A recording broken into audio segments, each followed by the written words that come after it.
Worldwide, we're looking at approximately 350 million people with diabetes.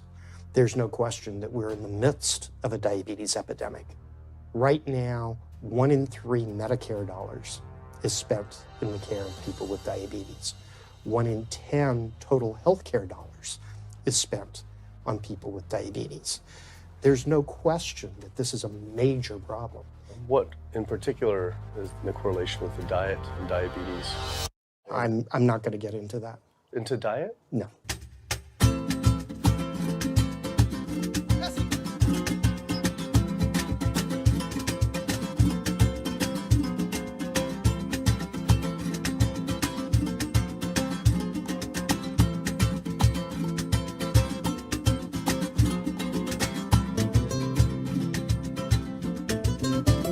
My name's Kip. I'm a filmmaker from San Francisco and I have a confession to make. I'm a recovering hypochondriac. Like so many of us, I have a family history of diabetes, heart disease, and cancer. My dad had his first heart bypass at 49, his second at age 50. My grandpa died young from diabetes complications, and both my other grandpa and grandma died of cancer. I was always paranoid that I would also get one of these diseases. Like any good hypochondriac, WebMD Symptoms Checker was essentially my browser's homepage. Even in my teens, I took Metamucil every day and a daily aspirin. I read all the latest self-diagnosis books, I ate every multivitamin I could get my hands on, and I was obsessed with bodily functions. I followed all the large health organizations' recommendations for preventing disease. I exercise regularly, don't smoke, don't drink soda, get enough sleep, reduce stress, and grew up eating what I thought was a healthy diet. Until... World Health Organization this morning has classified processed meat such as bacon and sausage as carcinogenic, directly involved in causing cancer in humans. Processed meat is clearly linked to an increase in cancer. Hot dogs or bacon could be just as dangerous as smoking cigarettes. The World Health Organization had looked at over 800 studies from 10 different countries, finding a direct link to consuming processed meat and cancer. Just one serving of deli meats daily increases your risks of colorectal cancer by 18%. I had no idea that what we ate affected cancer rates, but I never felt like I had eaten a lot of processed meats until I realized that processed meat includes hot dogs, bacon, sausage, salami, ham, pepperoni, cold cuts, and deli slices, basically everything I grew up eating. The World Health Organization classifies processed meat as a Group 1 carcinogen, the same group as cigarettes, asbestos, and plutonium, and classifies red meat as a Group 2 carcinogen. Was this like I had essentially been smoking my entire childhood? If processed meats are labeled the same as cigarettes, how is it even legal for kids to be eating this way? I thought this was new information, but many of these studies have been around for 50 years.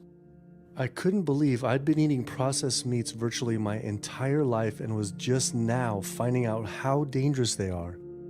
Why hadn't I been hearing about it from the American Cancer Society, the largest cancer group in the nation? When I went on their website, I was shocked to see that none of this information was featured on their homepage. But even more shocking, on their Eat Healthy page, they actually encouraged eating Group 1 carcinogenic foods like processed turkey and canned meats. This is after the World Health Organization reviewed over 800 studies definitively linking processed meat to cancer. Thank you for calling your American Cancer Society. My name is Sam. I'm a cancer information specialist. How may I help you today? Hi, I was calling because I was wondering why you all recommend people to eat processed meat on your website, which the World Health Organization has classified as a Group 1 carcinogen, which is in the same class as tobacco smoking, asbestos, and plutonium. This would be like a lung association having a how to roll your own cigarette section on their website. It's kind of the same thing. But let me just place you on a brief hold because He wasn't able to answer my questions and said someone would get back with me. I had always been concerned about cancer because both my grandma and grandpa died of cancer. I wondered if things would have been different had they known the link between diet and this terrible disease. In the US, 1 out of every 4 deaths is from cancer. Oh, sweet. American Cancer Society rep confirmed an interview this week. So we just went in for the interview with the American Cancer Society rep, and the security guard said there's no interview scheduled. So I went into my phone, and it turns out last night, after I told her that the interview is going to be about the correlation between diet and cancer, she said she could no longer do the interview. After repeated emails asking why she was declining my interview to simply talk about diet and cancer, she stopped responding altogether. Why would an American Cancer Society rep not want to talk about this? I was, however, able to connect with a growing movement of doctors who are willing to talk about the link between the standard American diet and disease. And it goes beyond just cancer. I took my old trusty van, Super Blue, once again out on the road. 2/3 of adults are now overweight or obese, and we have an epidemic cascade of debilitating disease that's overcoming the country. There's no way we can sustain the current style of care with the epidemic that we're creating with our diet and lifestyle choices. The diabetes, the arthritis, the heart disease, the dementia, the obesity, the cancers are affecting about 70% of deaths. All the data is that those 70% of deaths and morbidity are largely lifestyle related and preventable. Most kids by age 10 in the U.S. already have fatty streaks in their arteries, the first stage of atherosclerosis leading to heart attacks, strokes. Here in American medicine, we operate from the disease model. We are in the business of treating sick people. We are not in the business of trying to prevent people from becoming sick. When you look at chronic disease risk, all the things that we walk around worrying about, actually dietary choices trump smoking when it comes to those risks. If I could deliver one message to the researchers who are looking for the cause of diabetes and the cause of clogged arteries and the cause of high blood pressure and the cause of obesity, I would tell them the answer's in 3 words. It's the food. It's what Americans are eating. Today, with 2/3 of Americans being overweight, clearly there's a food issue. In the next 25 years, 1 out of every 3 Americans will have diabetes. My name's Michael Abdallah. I'm from Atlanta, Georgia, and unfortunately I was diagnosed about 10 years ago with diabetes, and 8 years ago I had 2 stents put in. I don't know where to go, I don't know what to do. You're just like out of options and you don't know what to do. You're taking medicine, you listen to this doctor, and the cardiologist says take this, and the endocrinologist says take that, then your general practitioner doctor says you don't know what's going on here. And it's a real challenging thing, and it's something that you don't want to get it. You just don't want to get it. Government and media almost exclusively blame lack of exercise and sugary foods as a cause of diabetes. But I wanted to talk with an actual expert on the role of diet and diabetes. I went to speak with premier physician, diabetes expert, and researcher, Dr. Neil Barnard. What role does sugar play in causing diabetes? It drives me crazy. Diabetes is not and never was caused by eating a high carbohydrate diet, and it's not caused by eating sugar. The cause of diabetes is a diet that builds up the amount of fat into the blood. I'm talking about a typical meat-based, animal-based diet. You can look into the muscle cells of the human body and you find that they're building up tiny particles of fat that's causing insulin resistance. What that means is the sugar that is naturally from the foods that you're eating can't get into the cells where it belongs. It builds up in the blood, and that's diabetes. I had never heard that meat was associated with causing diabetes. We had always been told that sugar or obesity caused it. Renowned weight loss bariatric surgeon Dr. Garth Davis, though, agreed. Everyone thinks that you get diabetic because of carbs. They did a huge study in that EPIC study, 500,000 people. Carbs consumption was inversely related with diabetes. In other words, the more carbs someone ate, the less diabetes they had. But meat was strongly correlated. Get that aha moment. The starches, the carbs are good for you.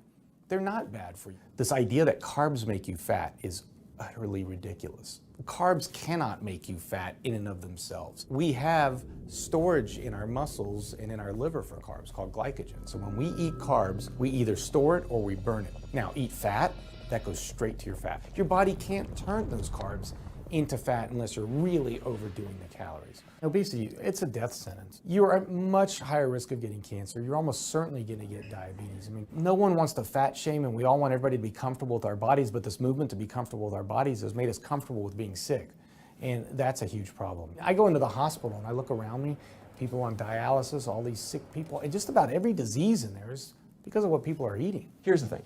If I eat a sugary cookie, The sugar lures you in like the Trojan horse, but waiting inside that cookie is a huge load of butter or shortening, and that's what fattens you up, and that's the part that leads to the diabetes. It's the fatty foods, not really so much the sugar. It's not that sugar is good for you. There's no nutrients in it. It's excess calories. But when you eat sugar, you don't get inflammation right away. When you eat sugar, you're not getting plaques forming in your vessels. When you're eating sugar, your body's going to store most of it as glycogen or burn it as calories. And so this focus on sugar has taken all the focus off meat, dairy, eggs, pork, turkey, chicken. People need to understand, you know, if their child gets diabetes, you've just taken 19 years off their lifespan. We're talking life and death. I realized there was so much more about diet and disease that I hadn't ever learned. It felt as if this information had been practically withheld. Processed meat causes cancer.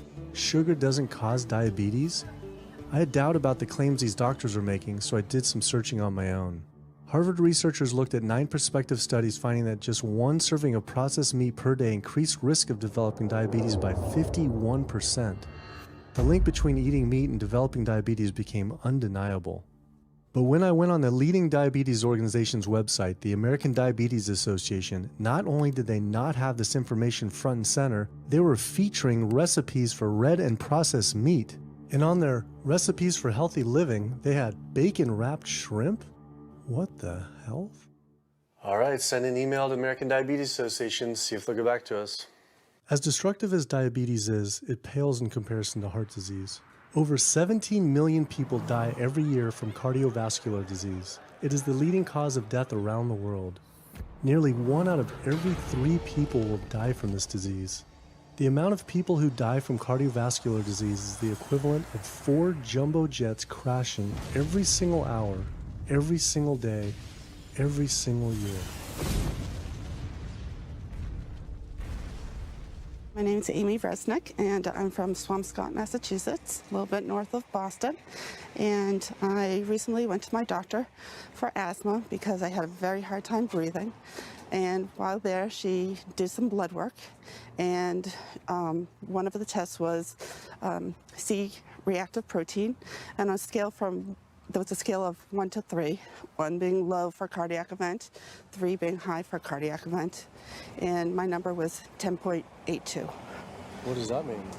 That means I am on the road for a heart attack, and she said probably within the next 30 days. 30 days? 30 days, if I'm going the way I was going. I take this for my heart arrhythmia, take this for pain, oxycodone for pain, and lorazepam for stress, cyclobenzaprine for muscle relaxer. Also take Topamax and Prozac. And I also use a CPAP machine to help me breathe. And my asthma has been so bad this past year, I use it during the day as well to get some air. I am tired when I wake up. I'm tired during the day. I take a nap. I'm still tired. I can't breathe. And I know I need to make a change for my health, or else I'm not going to be here for my family. When we speak of heart disease, I would say the role of alcohol is pretty small. The role of sugar is very small too. Smoking is big, but the good news is that most people have quit or never did smoke. The problem with animal-based diet, its contribution to heart disease is huge and it is pervasive. All this expensive imaging, procedures, bypasses, medication, none of which has one solitary single thing to do with the causation of the illness. So you die of a completely benign foodborne illness that never had its causation treated.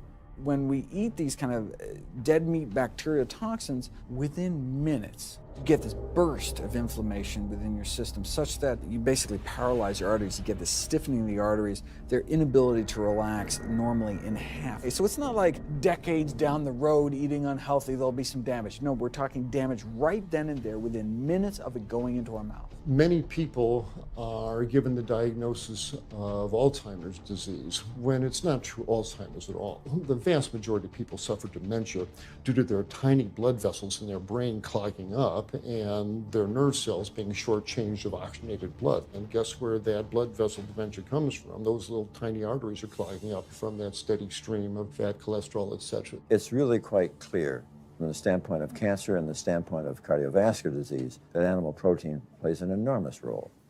Is chicken better? It's a question of whether you want to be shot or hung. The flesh food that I would eliminate from the American diet would be poultry, would be turkey and chicken. A brilliant advertising campaign has convinced people that, oh, it's white meat, it's healthier. The leading source of sodium in the American diet for adult is chicken. It can be labeled all natural chicken, but be injected with this salt water, I think up to 800 milligrams of sodium. Heterocyclic amines are clear-cut carcinogens, and they can form in any kind of meat as it's heated, as it's cooked. But by far the biggest source is chicken. We sent researchers into fast food and family restaurants. Not only were there carcinogens in every single restaurant, but we found them in every single chicken sample that we took. If somebody brings their family in and they're buying a bucket of chicken, nobody tells them that there are carcinogens. If you're selling carcinogens to people, you've got to warn them that they're in there. But the American Cancer Society encourages people to switch from red and processed meat to chicken. Why would the American Cancer Society tell people to switch from eating one carcinogenic food to another when a Harvard University study showed that men with prostate cancer who eat large amounts of chicken increase their risk of the disease progressing 4 times? The #1 dietary source in America of cholesterol is chicken because of the volume of chicken. You know, chicken's become grilled chicken and organic chicken. It's machismo, but it has nearly as much cholesterol per gram as red beef. So just on sheer volume, it's the #1 source. Yeah, eggs being close behind. I'd never really thought about eggs much. I just thought of them as a standard part of a healthy diet. But then I found a study suggesting that eating just 1 egg a day can be as bad as smoking 5 cigarettes per day for life expectancy. The yolk of a hen's egg is the most concentrated glom of saturated fat and cholesterol. It is made to run a baby chicken for 21 days with no outside energy. It is pure fat and cholesterol. And when we put that into our bloodstream, it coats our red blood cells. Our blood gets thicker and more viscous. It changes our hormone levels. It raises our cholesterol levels. There's nothing healthy about eating the yolk of the egg. But I thought cholesterol and saturated fat wasn't an issue anymore. You know, these saturated fat studies that have come out trying to vindicate saturated fat, this is a campaign by the dairy industry, right? #1 source of saturated fat is dairy. It's not meat. 2008, the global dairy industry got together at a meeting and explicitly, read their agenda, was to neutralize the negative impact of milk fat by regulators and medical professionals, unquote. So what did? They funded studies. The main study that started the whole saturated fat media craze was funded by the National Dairy Council. The egg industry similarly funds studies that confuse consumers by making claims that eggs don't negatively affect heart function.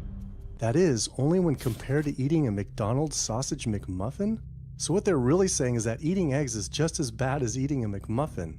When you eat foods like beef or steak or a processed meat, a hot dog, you're not just getting saturated fat. You're also getting other additional toxins that are in that food. There's heme iron, carcinogens, processing chemicals. This is all a lot more complicated than just looking at saturated fat. You know, the strategy is not on making their products any safer. The strategy is to just try to confuse the public, to introduce doubt. You know, there's a famous tobacco industry memo. It's called "Doubt is Our Product." That's all they had to do. They didn't have to convince Americans that smoking was healthy, right?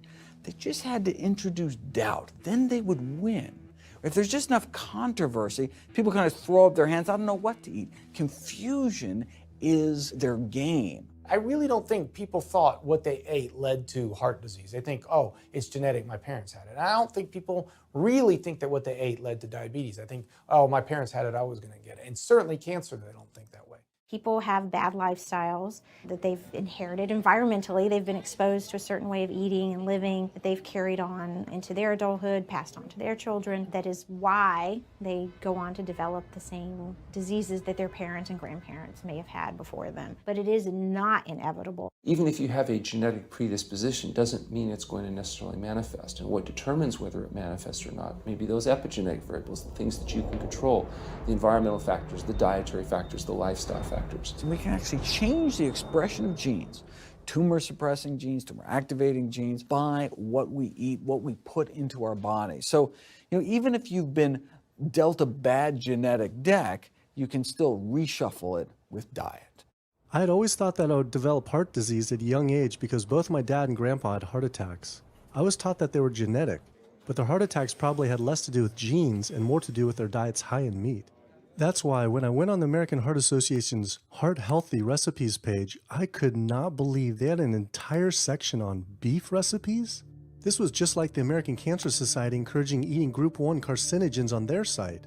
Meatloaf, pork loin, steak on your recipe list? Are you kidding me? It's like this menu is trying to give people heart attacks. Your website, and we noticed Heart Healthy Recipes, and we were kind of bewildered by why there's a bunch of recipes on, a whole section on beef recipes, and there's also a section on egg recipes when there's such a strong link between beef, red meat, and heart disease. I honestly don't know because I don't do that, I guess. That's not what I do. Another organization rep that wasn't able to answer my questions, but he said that he'd have someone get in touch shortly. I was, however, able to talk to the president of the American College of Cardiology, Dr. Kim Williams. So the American College of Cardiology is a 47,000 member and growing organization with a dedicated mission to reduce heart disease and to improve patients' lives. And if you look at the incidence of hypertension and diabetes and mortality in men, they actually get reduced as you go higher and higher in terms of how much you restrict animal products. What about fish? So fish is a little different. You've got the 4 worries, which is PCBs, mercury, saturated fat, and cholesterol. And the cholesterol is all over the place.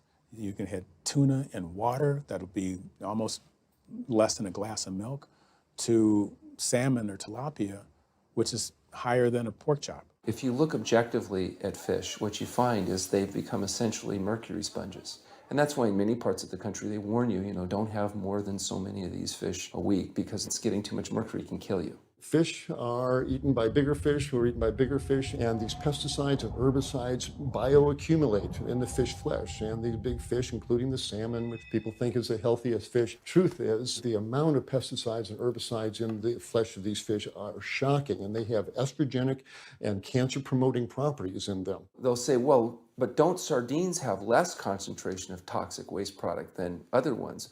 Something being less toxic doesn't make it healthy. It just makes it less toxic. Farmed fish is by no means healthier. All the antibiotics that these animals have to be fed, similar to chickens and turkeys kept in confinement. These fish get infections. They get fungal infections, they get bacterial infections. You've got to feed them antifungals, antibiotics, and these substances accumulate in the fish flesh as well. I always knew that pollution was bad for our health, but I had never thought about the environmental pollutants affecting food.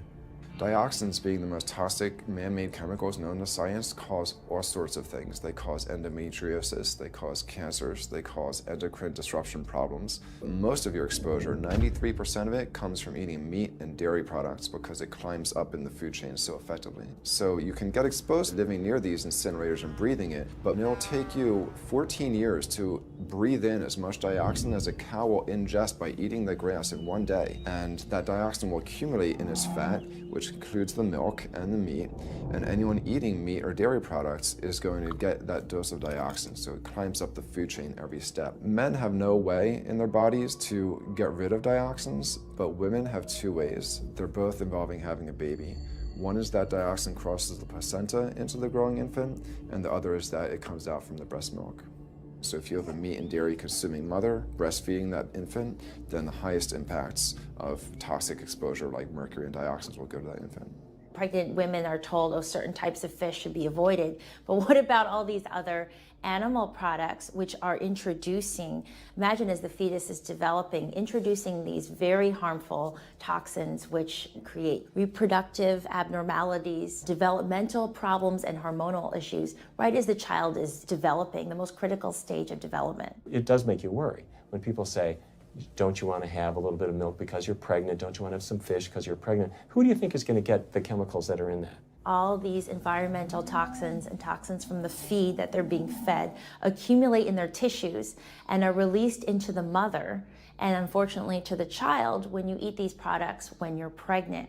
So this includes antibiotics, hormones, steroids in animal feed. Commercial animals are largely fed GMO corn and soy, which are very laden in pesticides.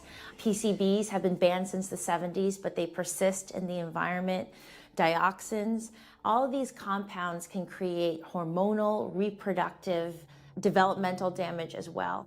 Eating organic beef, poultry, pork, or fish will not help you avoid contaminants like mercury, like dioxins, like strontium-90, because they fall out over all sorts of farm fields and water bodies, and they don't skip over the organic fields. And so really the contaminants are coming in regardless of how these animals are raised. I had always been concerned about the possible health impacts of GMOs, but then found out that most of the world's GMO crops are actually consumed by livestock, with dairy cows consuming the most per animal. This fact, with everything I'd learned about bioaccumulation, made dairy terrifying, especially considering how much cheese I ate in my life. Cheese is an amazing product when you think about it. It's probably one of the single best foods at compromising health that you're going to actually feed to people. Think about it. You've got an animal product, so you've got all the issues of biological concentration. You have a highly processed food product, and not only does it have naturally a lot of saturated fat, but you put a lot of salt into it. There's a strong link between dairy foods and autoimmune diseases, and so that can show itself up as excessive production of mucus and exacerbation of asthma in kids who are prone to that, and even adults. And also there's an association between dairy foods and multiple sclerosis and type 1 diabetes, which is an autoimmune disease, and other rheumatologic problems. Cow's milk is baby calf growth fluid. That's what the stuff is. There's absolutely no child or human on earth who actually needs the milk of a cow any more than they need the milk of a giraffe or a mouse. Most people in the world are lactose intolerant. I mean, that's the normal state of affairs. Why would your body create this enzyme to digest lactose after weaning, after infancy? It doesn't make any sense. 73% of African Americans are lactose intolerant, 95% of Asians, roughly 70% of Native Americans, and about 53% of Hispanic Americans are lactose intolerant. Our government is encouraging Americans of color to eat foods that it knows is going to make them ill. Ultimately, what that boils down to is the government is telling me as an African American to eat food that's going to make me ill for no health benefit so that it will benefit dairy farmers as a form of institutionalized racism. Yeah, milk is a risky food for human consumption. As a pediatrician, I see on a daily basis children suffering from conditions that are linked or associated to dairy consumption, such as eczema, acne, constipation, acid reflux, iron deficiency, anemia. Cow's milk protein is the most allergenic food. People think, well, no, I want hormone-free, not injected with bovine growth hormone. But milk is this hormonal fluid, so it's just packed with sex hormones and natural sex steroid hormones like estrogen, progesterone. In fact, doesn't matter if it's conventional milk, doesn't matter if it's organic milk. Milk without hormones, that's an oxymoron. Organic dairy has just as much saturated fat and cholesterol and galactose and all the things that you don't want as conventional dairy. Dairy products in general have a lot of other products associated with it, not the least of which is pus. I mean, they actually have laws limiting how much pus you can actually have in a milk and still sell it. I believe it's like 750,000 pus cells per cc. Because, I mean, you wouldn't want too much pus and it would be like pure pus. People might object. In fact, you could think of cheese as kind of coagulated cow pus, if you would. But I was always told that we need milk for strong bones. I'm Jane Chapman, and not too long ago, finally got some x-rays of the hips and back. Severe bilateral osteoarthritis of the hips. And actually, I'm scheduled for 2 hip replacements. That's bone on bone. It's the grinding of the joints. My stability is scary. I hold on to the walls if I'm at home. I've been told to use a walker. I'm only 61. This is not how you're supposed to live when you're this old. I have a really hard time believing that that's all that's left. Researchers have studied bone development in kids and whether they get stress fractures and that kind of thing. And the kids who drink the most milk have zero protection. Milk does not build strong bones. Harvard researchers have looked at a large group of older women. Over an 18-year period, the milk drinkers had zero protection from fractures. So this old notion that somehow milk is going to build strong bones or protect your bones later in life, it's a myth. People that drink milk have higher rates of hip fractures, have more cancer, and live shorter lives. It turns out that countries with the highest dairy consumption also have the highest rates of osteoporosis, so clearly drinking more milk doesn't protect your bones. Doing more research, I found that dairy was linked to many different types of cancer as well. Just like many of us, I thought that the majority of cancer was due to genes, but only 5 to 10% of cancer is actually genetic. Any cancer is caused by a DNA mutation, but that's not enough. So that can cause that first cancer cell, but one cancer cell never killed anyone. 2 cancer cells never killed anyone. But 1 billion cancer cells, now we're running into problems. So we need to reduce the growth factors in our body, like IGF-1. Insulin-like growth factor 1 is this cancer-promoting growth hormone involved in every stage of cancer cell growth and spread and metastases. Any animal protein boosts the level of IGF-1. Dairy products increases your risk for various forms of cancer, especially those related to your hormones. So breast cancer, prostate cancer, ovarian cancer. So this is not a product, even in its most pure state, you want to be consuming because it does come with risk. I found out that dairy can increase a man's chance of getting prostate cancer by 34%. And for women who've had breast cancer, just 1 serving of whole dairy a day can increase their chance of dying from the disease 49%, and dying from anything 64%. Why weren't breast cancer sites like Susan G. Komen warning everyone about this? For calling Susan G. Komen, this is Jocelyn. How may I help you? Okay, so we're wondering why you don't have a huge warning about the dangers of consuming dairy on your website when there's a direct link to breast cancer. There was a study published in the Journal of the National Cancer Institute that found out women consuming dairy who has had breast cancer increases their risk of dying of breast cancer 49%. I was wondering why it's not on your website. We cannot answer these types of questions. Once again, another health organization rep saying someone else would have to answer my question. Rather than risk being stood up again, I went straight to the local Susan G. Komen chapter to see if they would answer my questions.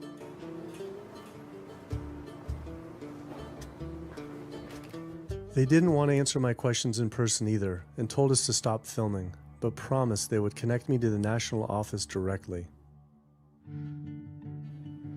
Susan G. Komen's Pink Ribbon campaign had done a lot to raise awareness for breast cancer, although it was confusing to see pink ribbons on dairy yogurt containers. Breast cancer can be prevented with a healthy diet and lifestyle, but we're not. We're talking about pink ribbons and putting all the money into research for the cure. I, for one, know that I would want my daughter, my mother, me, I want to focus on not getting to that point, and that's where I would like to see more energy and effort put. I had been a hardcore cheeseaholic virtually my entire life, despite the risks, but like so many others, I seem to have been addicted to it. It turns out that the casein protein, that's the main protein in dairy products, and particularly in cheese. It breaks apart in the human digestion to create what are called casomorphins, casein-derived, morphine-like compounds that go to the brain, and they attach to the very same receptor that heroin attaches to. Don't get me wrong, they're not as strong as that, but they are strong enough to make you come back again and again and again, despite the fact that you're gaining weight, you're more unhealthy than you've ever been, but that cheese just calls out to people. Casomorphin may play a role in SIDS, in sudden infant death syndrome, may play a role in autism. This is one of the reasons why we don't want infants drinking milk from cows. Human breast milk has 2.7 grams of casein per liter, compared to 26 grams per liter for cow's milk. That's practically 10 times more. No wonder it's so addictive. This talk about addiction made me think about all the drugs animals are fed. I went to the headquarters of the Center for Food and Safety, the nation's leading FDA government watchdog group, to see how concerned we need to be about drugs in our food. So that we know of, there are at least 450 different drugs that are administered to animals, either alone or in combination. These drugs are given to animals for a variety of reasons, very, very few of which are actually beneficial to consumer health. We've got drug companies that work real hard to make sure they can sell lots of drugs to people raising cows, pigs, and chickens. The pharmaceutical industry sells 80% of all the antibiotics that it makes in the United States to animal agriculture. Antibiotic residues are found in meat, other antimicrobials are found in meat, there's been ractopamine found in meat, there's been hormones found in meat. So right there you're talking about 4 different drugs. It could be, in the same piece of meat. The pharmaceutical company is supposed to show the safety of animal drugs. They're not really testing to see what the impacts of these drugs are on humans. They're really looking to see what the impacts of these drugs are on animals. When we try to get information on some of the health studies and the environmental studies from federal agencies, we get back page after page of blacked out information because the company claimed confidential business information. Consumers have no idea what is in the products that they consume. So how sick something makes me and how bad it pollutes the environment is a secret for a company. In the animal agriculture industry, as in the tobacco industry, these companies really have a vested interest in making sure that the public doesn't have information about their effects and what risks are really posed to consuming them. You have this system where animals are living in their own waste. They're living next to animals that are sick or even dead, and they're stuck in cages with these animals. The bacteria tends to spread, so that the pathogens that are being created in these filthy conditions are breeding resistance to antibiotics, and the public are becoming exposed to those. We already have people dying from salmonella and other things that you eat. We're having about 3,000 people die every year in the United States. That's more than the number of people that were killed in 9/11 in the Twin Towers in New York. If we had some terrorist organization killing 3,000 people a year, we would be all over it. The antibiotic-resistant bacteria deaths that we have, on top of that, you get 20,000 people dying a year. That's 7 9/11s every year. Can you imagine if that many people were being killed by some terrorist group in the United States every year? We would find them. The World Health Organization has said we're nearing a post-antibiotic era in medicine. You'll be at risk in minor surgeries to have a fatal infection. You'll be at risk going to the dentist if you have a tooth extracted. Or it'll be like Civil War medicine. You get an infection in your leg and you cut your leg off. So you have this very dangerous situation. By crowding these animals in, they become a perfect engine for generating a new flu virus that can come out into the community. If you lived near a swine spray field, not even the CAFO, but the waste disposal field, you were 3 times more likely to have a MRSA infection. You can't see how it impacts the average person's life in Duplin County, North Carolina, and not be a little upset about it. From an environmental standpoint, from a community standpoint, from all other aspects, North Carolina, we're in a state of emergency. We've already had bouts of swine flu, or H1N1 as they prefer to refer to it. That particular swine flu incident was originated on a farm here in North Carolina.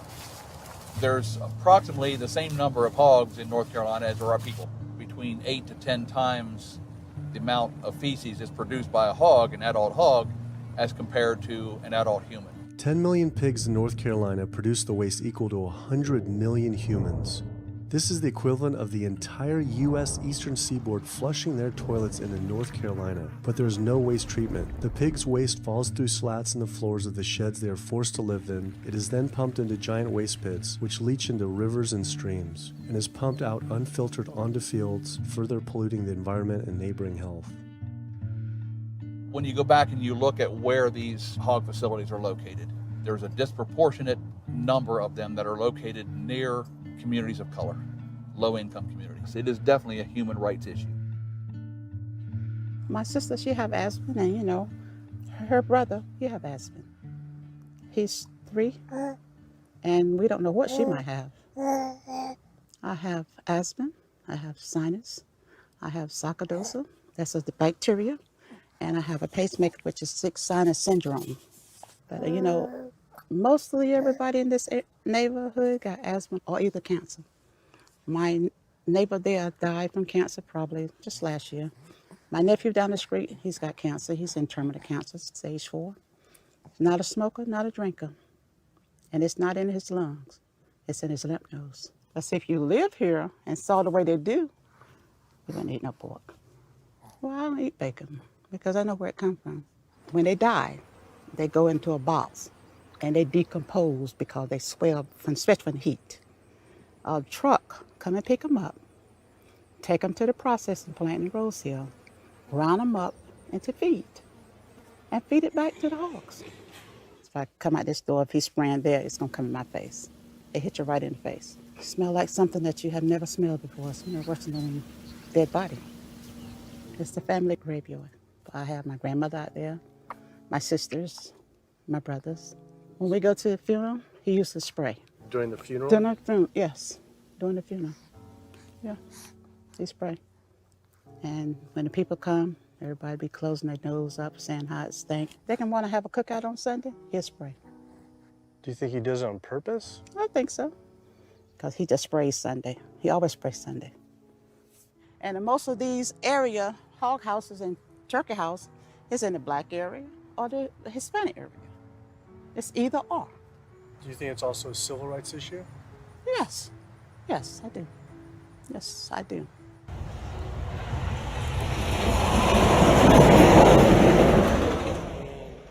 There have been times in the past that I have gotten ready on the Sunday, gotten ready to go to church and come out, and the smell was so strong that I had to go back and regroup because it got in my clothes and I just couldn't go to church smelling like hogs, you know. I just couldn't do it. So I don't think the government cares. They care more about corporations than do people, individuals. And they're going to keep on, they're going to put more chickens in this state. This is the feast season. You're in capital of the world right here in North Carolina. My state.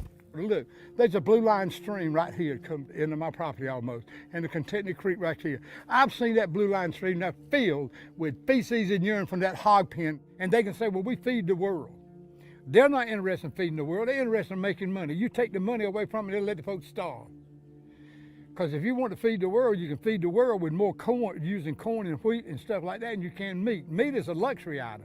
When we're doing things that hurt other people, we're wrong. But a lot of good people will sit there and eat bacon knowing that it's causing someone else to be very unhappy. I woke up the next morning to find the Burden River had experienced another massive fish kill from the pollution running off hog farms. Tens of thousands of fish were washing up on shore. All this talk about health, I realized that I was only focused on personal health. But health started to mean so much more to me. It was about health of my family and our communities. I couldn't under good conscience support an industry that I knew was harming others. Pollution from animal agriculture isn't just an issue in North Carolina though. Raising animals for food produces more greenhouse gases than the entire transportation sector. It is a leading cause of rainforest destruction, species extinction, ocean dead zones, and freshwater consumption.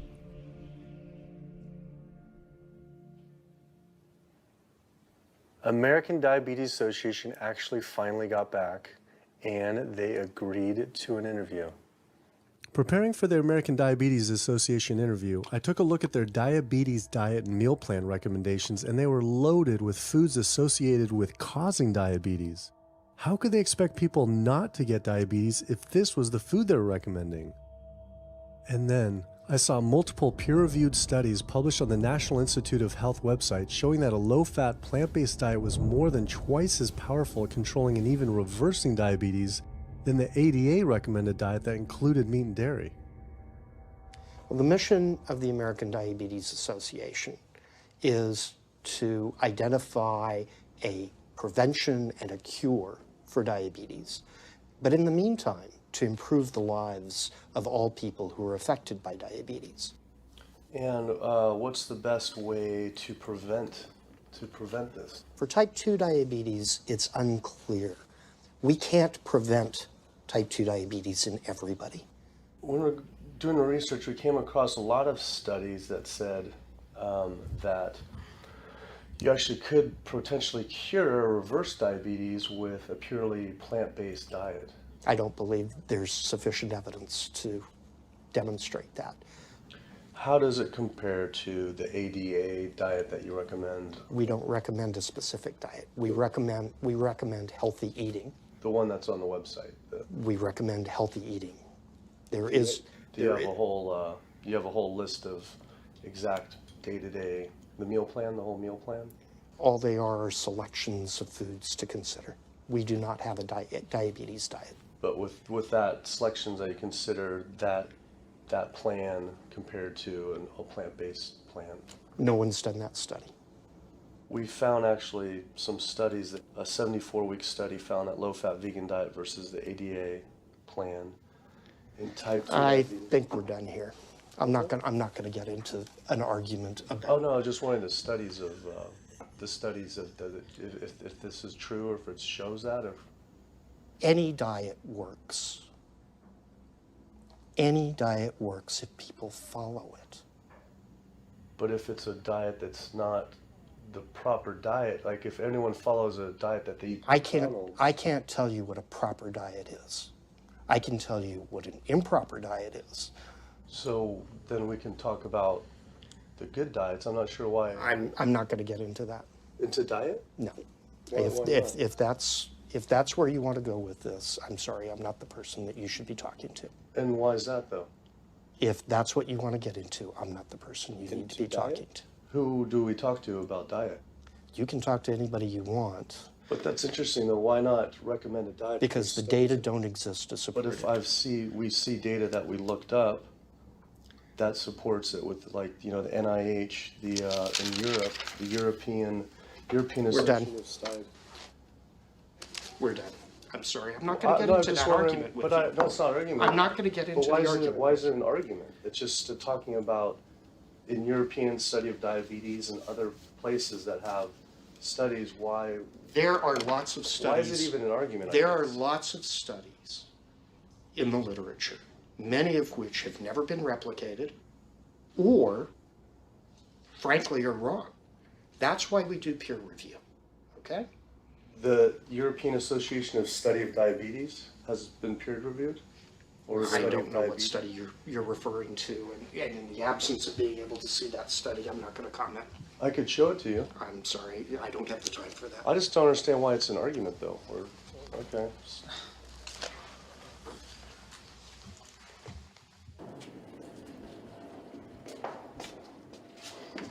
That was interesting. What he wanted to talk about was people living longer with diabetes. But once you mention eliminating diabetes or prevention, oh, whoa, now you cross the line. Prevention and cure, whoa, let's not go there. Not only did Dr. Ratner, the chief medical officer of the American Diabetes Association, not want to talk about diet, but the fact that he had such an emotional reaction to my question made it feel I was digging into something that he didn't want uncovered. I had always thought there was no prevention for type 1 diabetes, but then I did research and came across countless studies referencing the link between exposure to dairy at a young age and type 1 diabetes. I mean, this is a food made for baby cows. Cow milk protein gets into the bloodstream, and the body says, hey, this isn't supposed to be in the bloodstream. It makes antibodies to the cow milk protein, which then attack the pancreas and destroy the pancreas. How is this possible that ADA wouldn't have this forefront on their website? Why wouldn't they be warning all parents about this, even if there were only a slight chance? Why were they recommending people to actually eat these foods linked to diabetes? It seemed all of the large health organizations were encouraging people to eat the very foods linked to the diseases they're supposed to be fighting against. American Heart Association promoting beef, American Cancer Society promoting processed meat, pink ribbons on dairy products, and bacon-wrapped shrimp on American Diabetes Association. And then it all came together. What if?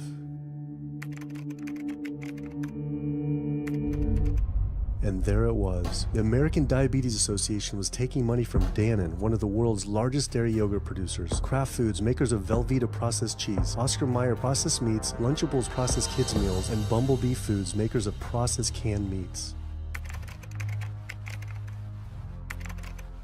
American Cancer Society was taking money from Tyson, one of the world's largest meat producers, and Yum Brand, owner of Pizza Hut, KFC, and Taco Bell.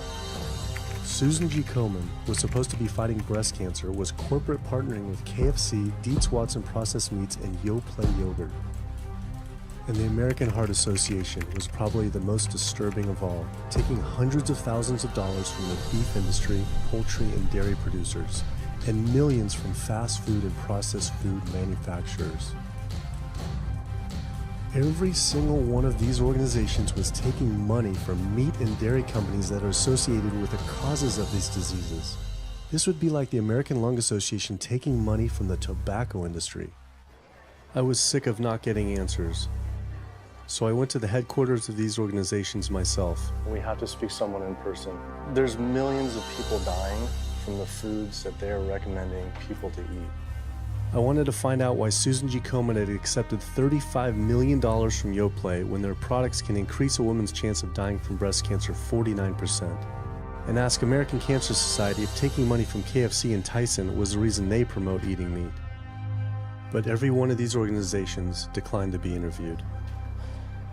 What's really sad is that we cannot trust information from these leading health organizations like the American Heart Association, the American Diabetes Association, because they are taking money from the very industries who are causing the problems that they're supposed to be helping to prevent. So that makes the truth something that you are not going to be hearing, as far as nutrition goes, from these organizations. Well, that would be the end of their funding, that would be the end of their jobs, that would be lawsuits, they would bring the entire catastrophe down upon their heads, and they would essentially disappear as organizations. This one time I got invited to a charity fundraiser for the American Diabetes Association, and I showed up and they had a whole buffet and it was all just animal products. I remember like a big thing of barbecue chicken. And I was like, I stormed out. I said, like, serving chicken at a diabetes event is like serving alcohol at an AA meeting. It just doesn't make sense. We had scheduled to film an interview with a prominent surgeon, but before we could get inside the building, the hospital's media relations manager stopped us. Actually, I understand that Dr. said that you could film here today, but unfortunately that's not going to be able to happen. I know that he advocates for patients changing their diets, but the hospital makes money off these surgeries, and the reality is he does too. So we can't do anything that's going to negatively impact the hospital, so unfortunately you're not going to be able to film here today. I was sickened by how open she was about the hospital being more interested in profits than people's health. But it wasn't just this hospital or these organizations. Even the US government is involved too.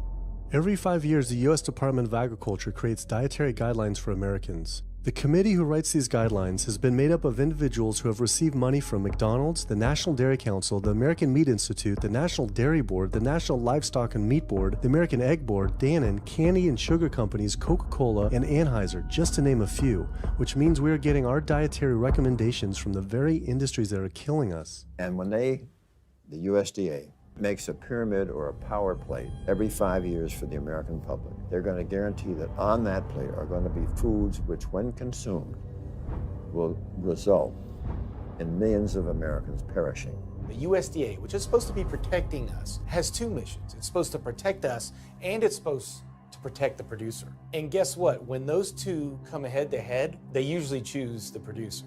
In internal documents uncovered by Dr. Greger, the USDA admitted that eggs cannot legally be called nutritious, low-fat, part of a balanced diet, low-calorie, healthful, healthy, can't say it's good for you, or even safe. Yet they still promote these products to the American people through federal checkoff programs. If you ask somebody if they have heard of a checkoff program, the odds are they haven't, although daily they are seeing the messaging that these programs produce. So checkoff programs are responsible for the messages that we see on TV, on the internet, on bus billboards and magazines that say things like, milk, it does a body good, or milk life, beef, it's what's for dinner, pork, be inspired, the incredible edible egg. The dairy checkoff program gave $12 million to Domino's to just market cheese-heavy products. And this is the USDA, this is the government. If you've seen those ads for the Pizza Hut pizza, the stuffed crust, or a pound of cheese, those are all government advertising schemes for the industry.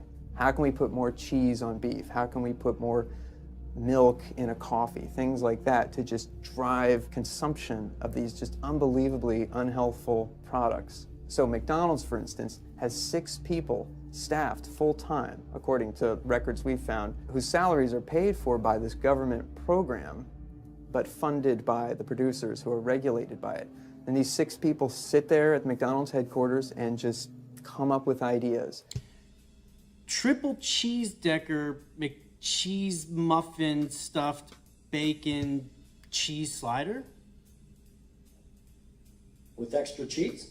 Nice. Yes. You don't think of it on a day-to-day basis that these are government programs. The Wendy's Bacon Double Cheeseburger, government program. The steak fajita at Dunkin' Donuts, government program. You would just never think that this just pure garbage from a food standpoint is coming from a federally funded program. That's one of the things that makes checkoffs so incredibly creepy, is that it is our government telling us, eat more beef, drink more milk, eat more cheese, eat more pork. One of the very effective ways that the dairy industry promotes its products is to reach children, because kids are impressionable, they're going to be consumers for their entire lives, and you might as well get them while they're young. So dairy spends at least $50 million promoting its products in public schools throughout the country with posters with people with milk mustaches and messages like milk, it does a body good, or milk life. Targeting young people, right? The tobacco industry had to keep replacing their customers who are dying with new customers. The meat industry knows they have to target young people. That's why we have these foods in schools and marketing messages at a younger and younger age for kids to get hooked on all the wrong kinds of foods. So there's all kinds of parallels. School districts where processed meats are all over the place. Maybe it's going to be bacon on the menu, sausage, hot dogs, or pepperoni pizza. Any of those things are processed meats, and those are pretty much the worst of the worst with a direct link to colon cancer. And yet you have every day in the schools meal items with processed meats. If the Surgeon General puts warning labels on tobacco because of their cancer risk, why aren't the same warning labels on meat? Based on the publicly available data, we know they spend at least $557 million promoting their goods through checkoff programs. We know that they spend at least $138 million lobbying Congress. We expect that they spend a good deal more than that in figures that simply aren't publicly disclosed. The industry's lobbying power is so strong that they can create laws and push through legislation that doesn't benefit Americans in any way, such as ag-gag laws that criminalize whistleblowing or photographing abuses by this industry. Activists in the U.S. can be charged as terrorists for disrupting the profits of any business that uses animals under the Animal Enterprise Terrorism Act, to the even more ridiculous ones like cheeseburger laws. A cheeseburger law is a law that says a plaintiff cannot recover against a manufacturer, distributor, or retailer on the theory that the food made the plaintiff obese or caused an obesity-related disease.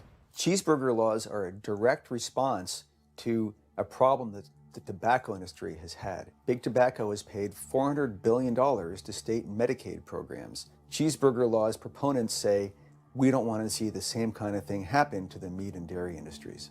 The fact that these laws are based on a model template called the Common Sense Consumption Act is actually ironic, because what they're saying is, you, the consumer, should have the common sense to know that our food is bad for you.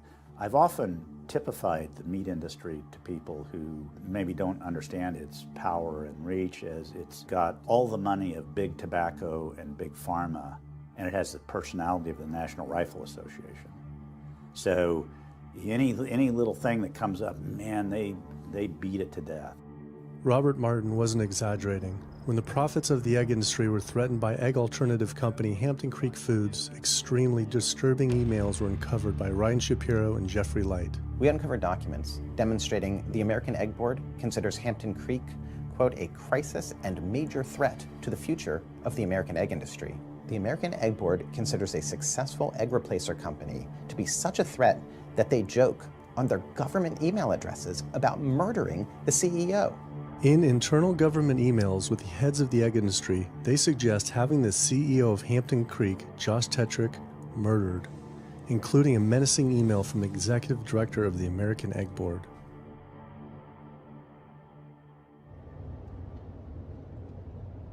The meat producers don't have to pay for the heart disease or the environmental destruction or any of the other externalities, as economists call them, that their products cause. You know, then there's the whole pharmaceutical aspect of it, and the fact that there's a very strong pharmaceutical industry and lobby that has a huge stake in preserving the status quo. And these chronic diseases, these are the cash cows of the pharmaceutical industry. You have a $5 billion stent industry. Do they ever want to see that go away? We've got a $35 billion statin drug industry. Do they ever want to see that go away? I'm talking about the pharmaceutical industry effectively controls what doctors are told. Most research isn't put into prevention, it's put into the medication that we might use for that particular disease.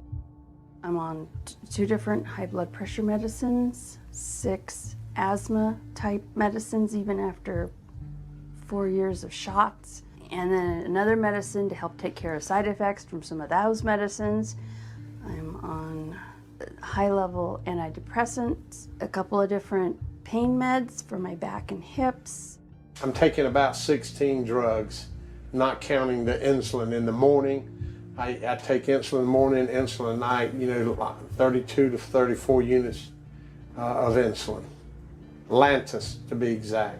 Some of these meds are for diabetes. This is for peeing. I have to use this for my prostate, and then I have to use this for the heart, and I have to use this for blood pressure. And it's just on and on and on and on. The doctors are telling me this is what I've got to do for my whole life, and it's frustrating, and it's very stressful, and I don't know how long my liver is going to last taking all this stuff. Under conventional medical treatment, whether it be for autoimmune disease or even conditions like high blood pressure or diabetes, you're told that you have to take drugs, and not just for a week or a month or a year. You're told you have to take drugs forever. You're guaranteed that if you follow your doctor's advice, you'll be sick forever. You'll never get well. That's the guarantee. Because the strategies are all about manipulating the symptoms, not dealing with the underlying cause. You come in with that diagnosis, you get a bunch of pills that have nothing to do with the disease causation, or you get these procedures that have nothing to do with disease causation. It's a deception to say this pill will help you unclog your arteries, this one will save you from a stroke. No, it doesn't. The people who take the statins, etc., they still get their heart attacks, they still get their strokes. This does not reverse disease. This does not make plaques smaller. This is a fraud of massive proportions. In the U.S., treating chronic disease such as heart disease, cancer, and diabetes is a $1.5 trillion industry. That's the GDP equivalent of the 10th richest country in the world. I went back and dug deeper into the health organization's funding, and there it was again. These organizations were accepting millions of dollars from pharmaceutical companies that are making billions of dollars from the very same diseases these health groups are supposedly trying to end. It seemed like a major conflict of interest, unless ending these diseases isn't really the goal. The pharmaceutical industry spends more money on lobbying than any other single industry. Just like animal agriculture, they are so powerful they write their own laws that have had activists imprisoned to silence them. Government's in bed with anyone that gives them the most money, which is the pharmaceutical industry, which is the animal ag industries. Like, they are pumping the government full of money and resources, and in return the government's giving them what they want: subsidies, imprisoning activists that go against them. And I think it's quite telling that these industries are working so hard and spending so much money to criminalize people for simply taking a picture, for simply recording what's going on inside of these facilities and making it known to the public. They're behind walls, they're underground, they're in these secret facilities that no one knows about. But if they did, they would be shocked and outraged. And I think people would not want to think that their pharmaceuticals, that their food are coming from these places. And that's why I think the ag laws are what they are, is because they are trying to silence people into not speaking out and not showing the truth. I finally realized how deep the collusion truly is between government and these industries, and how dangerous it could be to expose them. These concerns intensified after meeting the USDA whistleblower who revealed mad cow disease in the U.S. meat supply. USDA operates like the military. So when I got on TV and that, right away USDA sent out memos to all the veterinarians and food inspectors. If anybody from the media ever contacts you, do not talk to them. Refer them to Washington, D.C., and we will talk to them. So right away, shut up everybody. American public should be very concerned about this, what's going on with USDA. Here in the United States, we have at least 4 cases of mad cow disease, but I'm almost positive there's more cases than that, but the government isn't looking for it. So what you're saying is that there could be already mad cow disease in humans. Right, and I think a lot of it was misdiagnosed. With the Alzheimer's or dementia, it takes several years, you see the progression, but to make it easier, these doctors just sign off on it as dementia or Alzheimer's without actually taking a biopsy of the brain to see if it's that, or is it actually a prion disease like Creutzfeldt-Jakob disease or mad cow disease. Do you think it's safe to eat meat? I personally don't think it's safe to eat it because of the fact how the line speeds are increasing and also our inspectors are not well trained enough.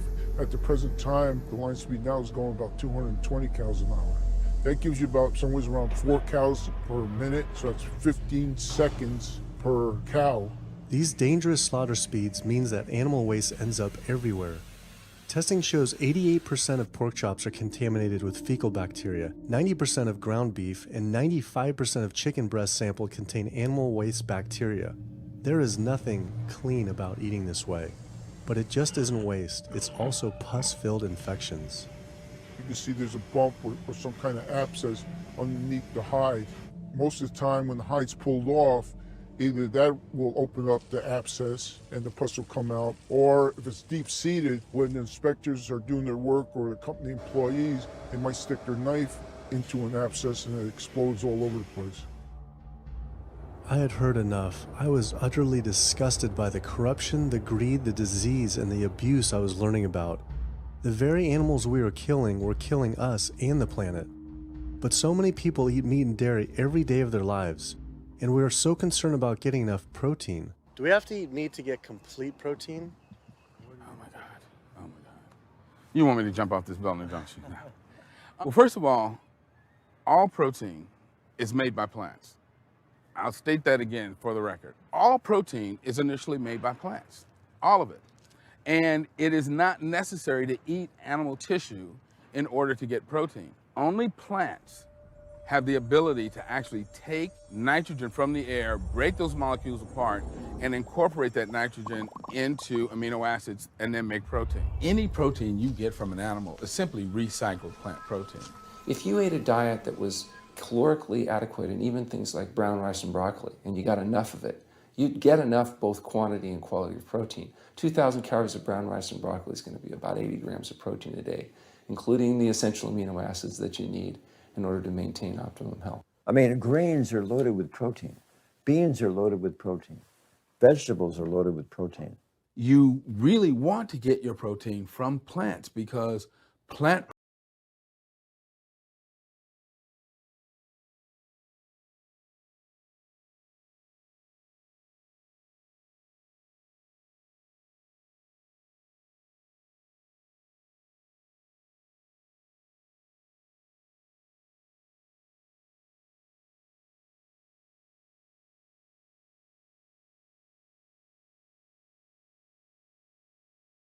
eating normal amounts of calories and they're protein deficient. You just don't see that. So human milk has the lowest protein content ever in any species ever tested. I mean, that's the fluid that's been designed by evolution over millions of years. And that's just like the perfect food for human babies, right? Perfect food, lowest protein content any other mammal. And so it gives a sense of kind of protein requirements for food. Anything. So then rat milk, ape milk, donkey milk, any milk has ever been tested. And you hear this a lot in bodybuilders. They're like, well, I need, chicken, or I need fish to be, to be strong, to build muscle tissue. That is utter nonsense. The largest, strongest terrestrial animals on the planet are all herbivores. The biggest, strongest animals are all herbivores. When we bring in people and they're on meaty diets and we transition them to a plant-based diet, we always track what they're eating. Their vitamin intake goes up. Their nutrition overall goes up, dramatically better.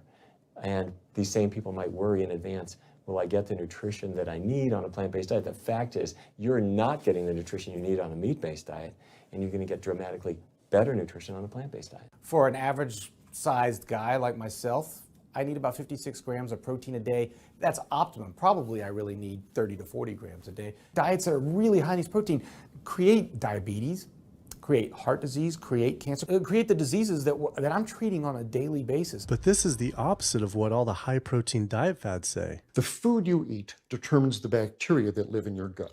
Well, you eat animal flesh every day. You are summoning up bacteria that eat carnitine. And those bacteria will turn that carnitine into a molecule called trimethylamine. Your liver then turns that into trimethylamine oxide. That's a molecule from hell. That molecule drives cholesterol into the artery walls. And the people who are consuming this flesh-based diet are contributing to plaque building up. They may lose weight on this diet, and that's good. But what's happening inside your arteries, paleo friends? What's happening is that plaque is building up, and these are the folks who dropped dead at the gym at 39. Oh, he was lean and he looked really good. But where is that cholesterol going? It's going into your artery walls. So I believe these paleo folks are setting themselves up for an epidemic of clogged arteries, colon cancers, autoimmune diseases. This is not a healthy diet. We are not carnivorous apes. Humans' closest living relatives are chimps, who get 97% of their calories from plants and the remaining 3% mostly from insects. Comparing the anatomy of true omnivores like bears, who eat both meat and plants, to frugivores like primates, who eat almost exclusively plants, the differences are pretty clear. Frugivore teeth have flat molars for chewing plants, where omnivore teeth are serrated for stabbing and tearing flesh. Frugivore jaws can move forward and back and side to side. Omnivore jaws cannot. Omnivores have much stronger stomach acid for digesting meat compared to less acidic stomach acid of frugivores. The intestines of frugivores is 9 times their body length compared to 3 times for omnivores. This is because meat will putrefy in the gut unless it is moved through quickly. If humans were indeed true omnivores, we would need to change our physiology and appearance quite a lot. But we fit every requirement of a frugivore. We may behave like omnivores, but anatomically, we're frugivores. Human beings, unlike bears and raccoons, and to some extent dogs, don't have that mixed anatomy and physiology that you see in the true omnivores, and thus we are not true omnivores. In humans, the canines have become really small and rounded and actually function like accessory incisors. They're utterly useless for ripping and tearing anything other than an envelope. So the idea that the mere presence of the canine somehow means that we're supposed to eat meat is silly. He was right. I always thought my canines were for meat, but what kind of animal could I actually kill and eat raw with these tiny teeth? The thought alone was disgusting. I mean, everybody loves a smoothie made with fruit and even some vegetables, but if you think about putting a fish or a piece of beef in a blender and grinding it up, the thought is absolutely repulsive. All these diseases I had learned about were from eating a diet our body wasn't designed for. What would happen if we started eating a diet our body actually was designed for? The data is crystal clear that you can stop and reverse heart disease with plant-based diets, scientifically shown. I've seen it in my own patients. People who adopt low-fat plant-based diets can actually reverse their heart disease, and that literally means watching the plaque start to go away, something they didn't think could happen. My experience with patients is, and the studies show, that when people adopt a fully plant-based diet, their cholesterol levels plummet within a few days. And if you do blood tests in a couple of weeks, you'll see dramatic improvements. Yes, your numbers are going to look great within a week or two. Your cholesterol can come crashing down. In fact, if you're on medications, your doctor may have to pull off your blood pressure medications so your blood pressure don't drop too low because it can work too good. Like that, the side effect is not having to take drugs. In a groundbreaking study published by Dr. Esselstyn following patients suffering from cardiovascular disease, 99.4% were able to avoid major cardiac events by going plant-based. Because it's not just heart disease. It's hypertension, it's diabetes, it's strokes, it's heart attacks, it's several of the autoimmune diseases, lupus, asthma, GERD, osteoporosis. I mean, there's a multitude of diseases, even rheumatoid arthritis. It can be so dramatic when you see these poor souls with just absolutely crippled with rheumatoid arthritis go plant-based, then they come off their medication. I wanted to follow up with Jane Chapman, who had been suffering from severe osteoarthritis, and I could not believe what I saw after only a few weeks of fasting and changing her diet. So it's so amazing to see like this only a few weeks later. I know. From going from the walker, needing wheelchair assistance at the airport, to strolling down the street, enjoying the fresh air, the sunshine. 2 weeks. It's all it took, 2 weeks to get off all the meds and start to feel the inflammation just kind of drain out of the body, where the movement was much easier. Just a lot of healing occurred very, very rapidly just by doing the right things for your body. When you're treating diseases with drugs, you know, there's one drug you take for cholesterol, a different class of drugs you take for high blood pressure, different class of drugs you take for diabetes. But with diet, a plant-based diet affects all these diseases, one diet to kind of rule them all. The impacts of eating this way go far beyond ourselves. By getting rid of heart disease alone, we would save up to $48 trillion in the USA, 3 times the US GDP. Conditions like high blood pressure, you don't have to take the drugs the rest of your life and be sick forever. What you can do is live in such a way that it gives the body a chance to heal itself. We took 174 consecutive patients with high blood pressure, and 174 people were able to lower their blood pressure enough to eliminate the need for medication. For inflammatory bowel disease like Crohn's, the best remission rates ever achieved through a plant-based diet. MS, multiple sclerosis, the best results ever achieved compared to any medical, surgical, any kind of intervention was a plant-based diet. You can see that with every sequential reduction in animal products, people live longer, they have less heart disease, they have less cancer, they have less diabetes. You can actually take human cancer cells, put them in a petri dish, and you can drip the blood of those eating vegan, get about 72% suppression in human prostate cancer cell growth in vitro. They wanted to try this again with women and breast cancer. So they said, let's see what a plant-based diet can do. After just 2 weeks, their bodies cleaned up. You drop their blood on the same carpet of cancer cells. You can clear off the whole plate. This is after just 2 weeks eating healthy, which raises the question, you know, what kind of blood do we want in our bodies? My background is in industrial and systems engineering, and that was my career path for a long time until I got thyroid cancer, and everything changed from there. I decided that I wanted to try alternative methods and treatments rather than have surgery and have my thyroid removed, which meant I'd be on medication forever, and I didn't want that. I just started reading how a plant-based diet can heal the body, and it has worked for so many people. So I immediately just switched to a completely whole food plant-based diet. After a year, the cancer was completely gone, and my thyroid had shrunk to normal size, and I was completely free of that. This was tough to believe. Couldn't this all just be from eating healthier though, like no sugar? Turns out Dr. Walter Kempner from Duke University back in the 1940s was reversing some of our worst killer diseases with diet alone. And the diet he was using was not only strictly plant-based, but it was made up of white rice, fruit, and table sugar. And he was reversing diabetes, he was reversing malignant hypertension, reversing heart disease, the diabetic complications, reversing diabetic blindness. So these people basically had death sentences, went to him, and were given basically sugar, you know, this horrible diet, but it was strictly plant-based. If this information had been around since the 1940s, why don't all doctors know this? We're not taught about the power of food in medical school. No one is taught that the changes that we make with our diet are probably the single most powerful thing we can do to determine our destiny. It trumps our genetics. Why isn't your doctor telling this? Odds are your doctor never learned any of this. In fact, there was even a bill introduced just mandating physicians get 7 hours nutrition training every couple of years, just to kind of stay on top of it. And who came out against that?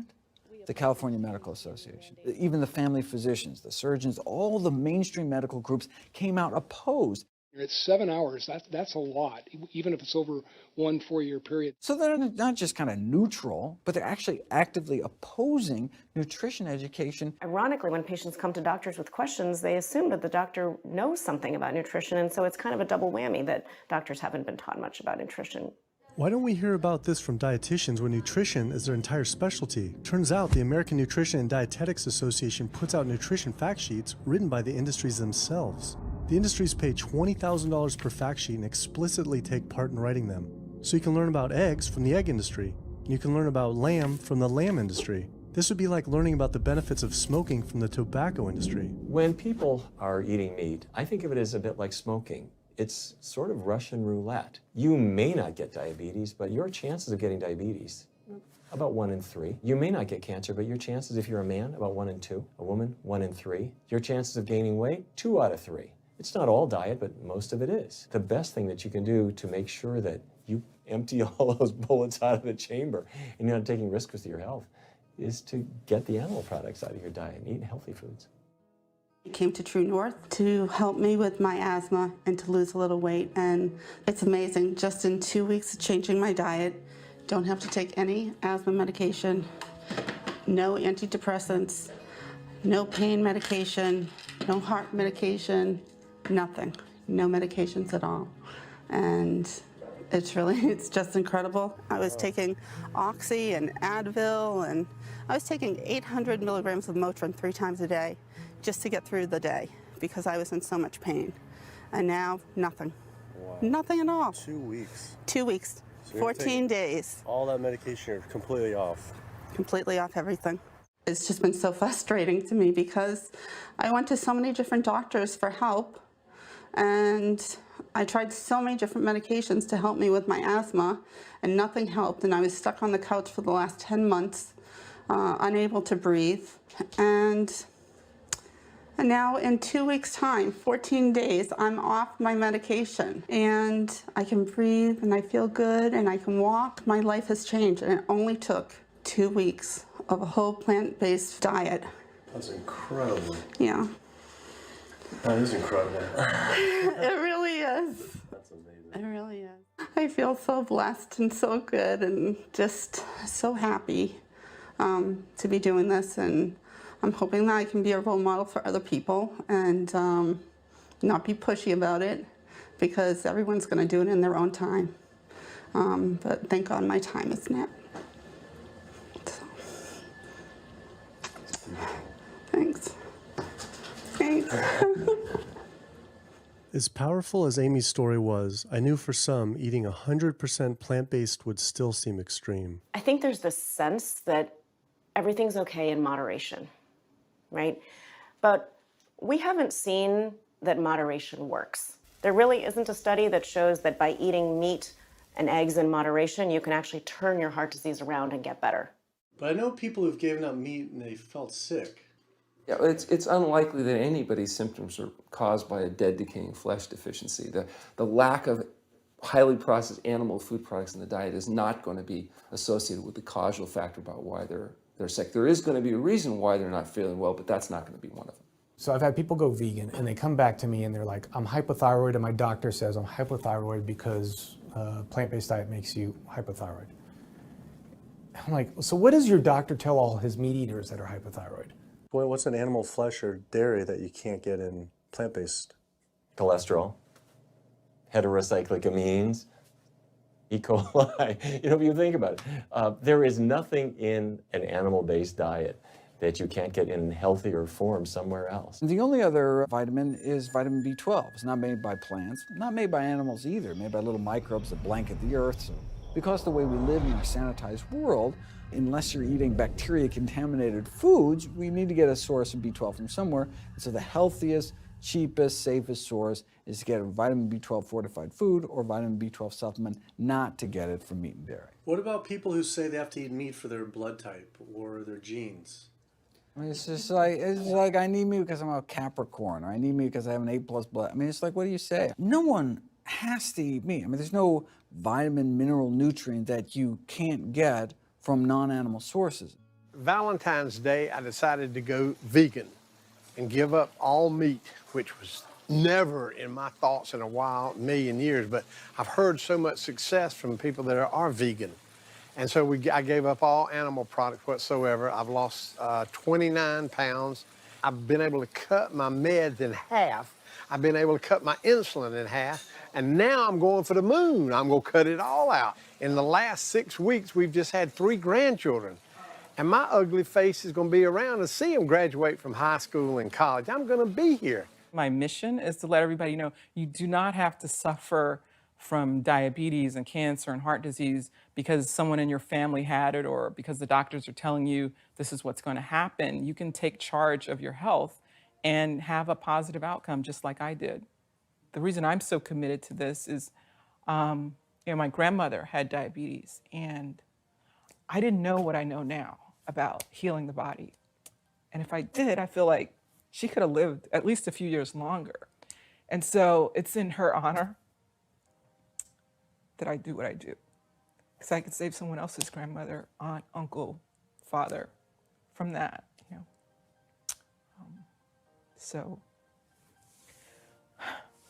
So I'm excited about getting the message out there. There's a common belief that eating plant-based is expensive. Not at all. It can be done in a very inexpensive way where you buy foods that are in season and you shop in the bulk bins, and that saves a lot of money. You can eliminate a lot of your expenses on your grocery bill by not buying meat and dairy because those things are expensive. Our meal plan for a family of 4 is $25 per person in the family. 2064 is your total. 2064, whoa. That's for an entire week of food. Really? An exploding movement of elite athletes are utilizing vegan diets to heal injuries, speed recovery times, and enhance their performance. Before I was vegan, I was only bench pressing 315 like 5 times. Then after going vegan, I was doing 400, 425, 465. And I was like, oh my God, this is amazing. I'm vegan and I'm bench pressing 465 pounds. This is ridiculous. And as soon as I went vegan, tendonitis started disappearing. My strength in my right arm started coming back. High blood pressure was going down. You can't be strong and be dying on the inside. That's not strong. That's weak. That's really weak because yeah, you look big and strong on the outside. Yeah, big man. No, but your heart's crying for help on the inside. You're dying. I'm a professional parkour athlete, a 2-time world freerunning champion, and more recently I got into Ninja Warrior where I'm captain of Team Europe as we won USA versus the world. For something like Ninja Warrior and parkour specifically, you really need to have a good strength to body weight ratio. So I was carrying mass that I really didn't need. And when I went vegan, I lost 15, 20 pounds. I was more agile, I was more efficient, more stamina in my body. Just that extra bit of pop that I didn't have before, it just gave me that extra strength.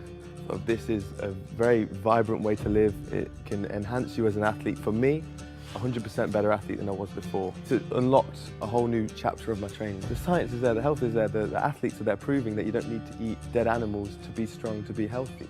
I started working out when I was 47 years old. All the muscles you see, I gained as vegan. I gained 15 pounds of muscles on my body, eating all plant-based vegan foods. All the aches and pains in my body, it just went away. Because I'm not ingesting so many inflaming foods, the acidic foods that animal products are. Gorillas, rhinos, and elephants, they all get their muscles and strength from eating plants. That's what I do.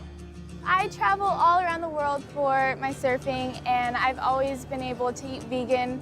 I feel like if you want something, you can make it happen. I just don't make any excuses. I would never not be vegan now that I know all the benefits and now that I know how it feels to be vegan. Every aspect of my life has been improved by adopting this lifestyle. I feel better, I perform better athletically, I sleep better, my energy with my kids is better, my focus at work is better, everything is better. My skin cleared up, kept myself trim for 9 years now doing this. All I can tell you is that I felt and I continue to feel better than I ever felt before. My friend Jason Lester and I were the first people to do this challenge called Epic 5, which entailed doing 5 Ironmans on 5 Hawaiian islands in under a week. An Ironman is a 2.4-mile swim followed by a 112-mile bike and then running a marathon, 26.2 miles after that. So we did 5 of those in a row on 5 different islands in a little under a week. Yeah. You almost die? Yeah. Where'd you die? So I guess the famous question, where did you get your protein in there? From plants. Like so many people, I was looking for excuses not to change my diet. But once I finally did, I felt liberated. Within days, I could feel the blood running through my veins with a new vitality. Within weeks, I felt a transformation throughout my entire body and mind. Not only could I survive on a purely plant-based vegan diet, I could thrive. I felt amazing. I competed in my first marathon in 6 years, training half the amount and beat my personal record by 23 minutes. Less than a month later, I did my first full Ironman. Although I could possibly get away with eating a little bit of meat and dairy without ill effects to my personal health, I could no longer willingly support an industry I knew was causing so much suffering to communities, families, and all life on the planet. A whole new world opened up.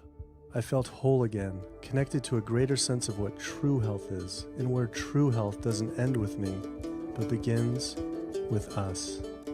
If people adopted a plant-based diet, the changes we would see in our individual health, in our national health situation, and in this physical environmental world we live in would be so profound. I mean, today, you can say, I'm not going to eat that stuff anymore. It's one thing that I can do myself personally to make a difference. It will give you a greater sense of well-being and happiness when you know that, one, you're not destroying your health every time you sit down to eat, you're not promoting cruelty, and you're not damaging the earth. I don't want my gains to be at the detriment of the planet of other things. And yet I'm not weaker, I'm stronger. That's the beauty of it. When you're altruistic, when you make choices for the greater good of others, it comes around, benefits me as well. It benefits us all. Studies show that we can not only survive, but we can thrive. I just feel this is a great way to live, not harming other beings when we can be healthy and happier. I love it. It's a great life. I never thought that I could feel this good at this age, and I just want everybody to feel this way. I feel like a 20-year-old. I'm almost 50. Nothing tastes as good as healthy feels, basically. And so the choices that we make every single day, day in and day out, around our food, has the capacity to bring us true health and optimal wellness, not just individually, but collectively, as a species and for our planet. We're not going to live forever, but while we are alive, we can live well. And for me as a doctor, that's what I want to see. Where there's a will, there is a way. And I believe that.